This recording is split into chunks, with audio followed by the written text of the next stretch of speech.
So I'm comparing the harness that came in my kit right here.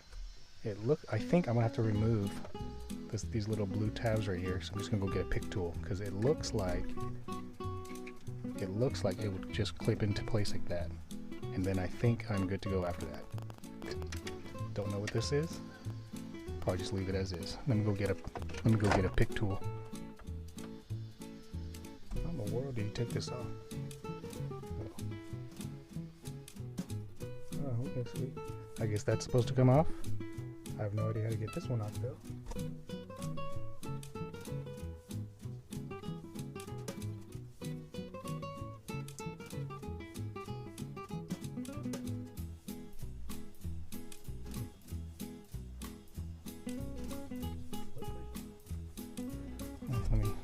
Let me mess with this for a little bit. It's going to be pretty hard to see, but if you pay attention to this little tab thing down here, it's going to be similar to this top one. You just got to kind of flip this upward.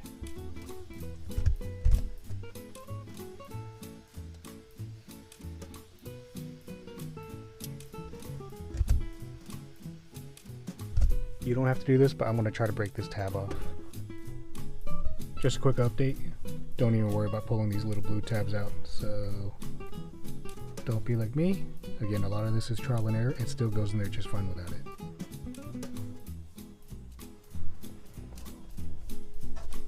Plugs right in.